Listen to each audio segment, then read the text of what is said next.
Halo teman-teman, Assalamualaikum warahmatullahi wabarakatuh. Kembali lagi bersama kami kelompok 1 Shift D Praktikum Analisa Farmasi Kuantitatif. Pada kali ini, kami akan menjelaskan mengenai bromometri dan bromatometri. Selamat menyaksikan.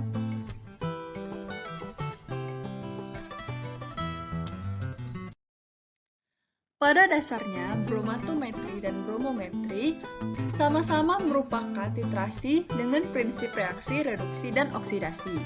Pada bromatometri, dilakukan dengan titrasi secara langsung karena proses titrasi berjalan lebih cepat, sedangkan bromometri merupakan reaksi antara reduktor dan brom berjalan lebih lambat sehingga dilakukan titrasi secara tidak langsung dengan menambahkan brom berlebih.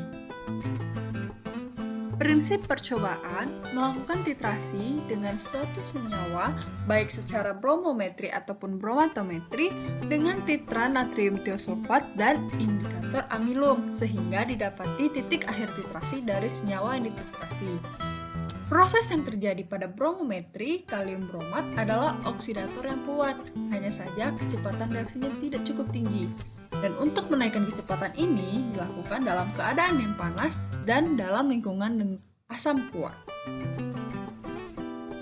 Proses yang terjadi pada bromometri adalah akibat kelebihan kalium bromat dalam larutan yang menyebabkan ion bromida bereaksi dengan ion bromat.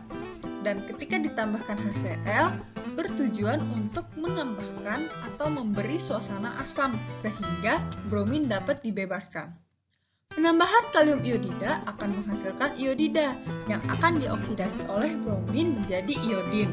Kemudian dititrasi dengan natrium untuk menentukan kadar sampel.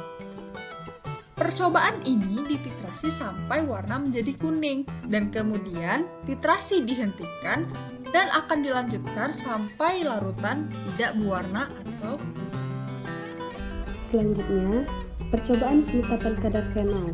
Cara yang pertama, di pipet sampel 10 ml dalam Erlenmeyer, tambahkan 20 ml larutan KBRO3 dan 1 gram KBR, tambahkan 5 ml HCl pekat, dikocok selama 15 menit dan didiamkan 10 menit, kemudian ditambah 1 gram KI.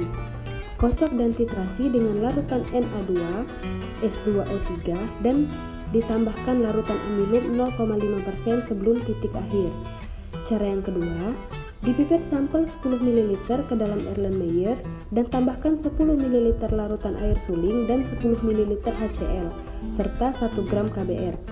Teteskan 3 tetes indikator metil merah dan titrasi dengan larutan KBRO3. Kocok kuat sampai warna merah menjadi hilang atau agak kemerahan. Berikut reaksi yang terjadi. Selanjutnya untuk hasil percobaan, pada percobaan penentuan kadar fenol dengan indikator amilum dengan metode bromometri terjadi perubahan menjadi tidak berwarna, di mana iodin yang terikat pada amilum terlepas dan akan terikat dengan natrium membentuk natrium iodida. Pada metode bromatometri dengan indikator metil merah terjadi perubahan warna merah menjadi tidak berwarna. Terima kasih. Percobaan penentuan kadar asam salisilat secara bromometri. Sampel yang digunakan pada percobaan ini yaitu obat kurap. Langkah pertama, kita masukkan 3,3 ml sampel ke dalam gelas kimia.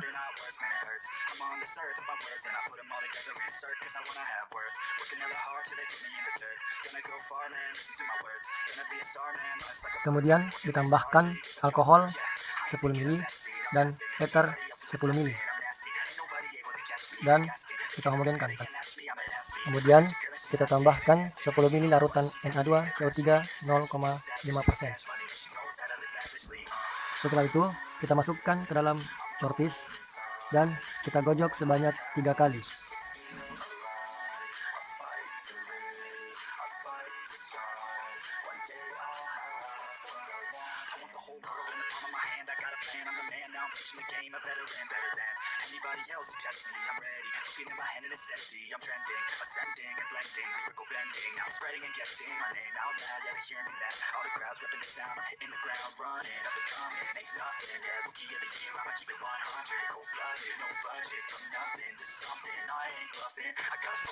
Setelah digojok sebanyak 3 kali, kita tambahkan HCl 38%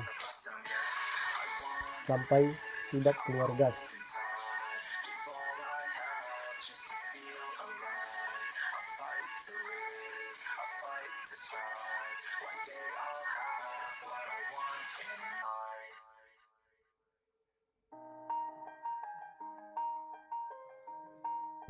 Kemudian kita tambahkan NaOH 0,5N sampai larutan berubah menjadi bersifat alkalis.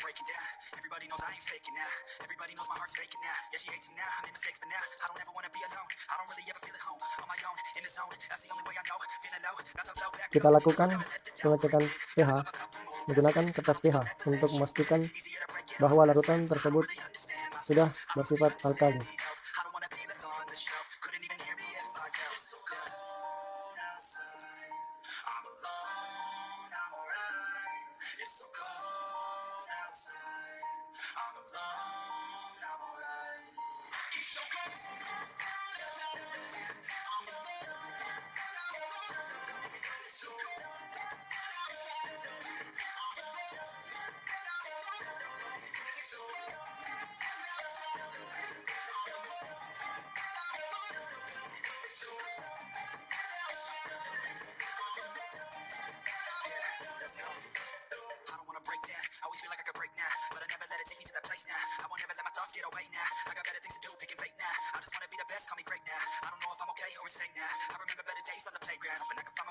Dapat dilihat bahwa larutan tersebut telah berada pada range pH alkali.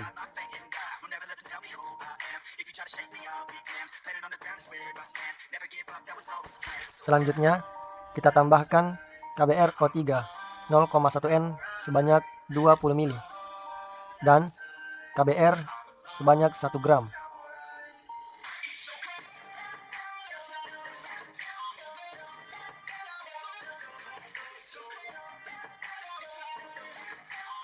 Kemudian ditambahkan 5 ml HCl 32%.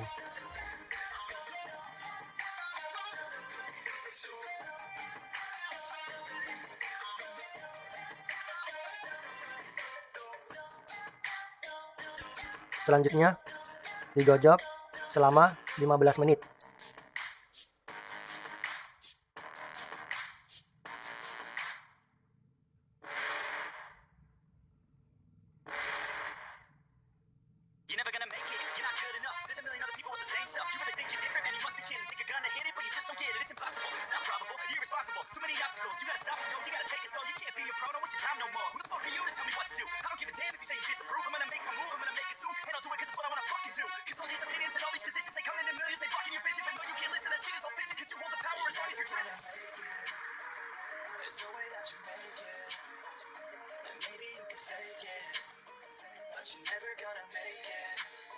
Setelah digojok, kita pindahkan ke dalam Erlenmeyer. Kemudian kita titrasi dengan natrium tiosulfat 0,1N. Kita lakukan titrasi hingga warna menghilang. Setelah itu kita catat volume titrasi.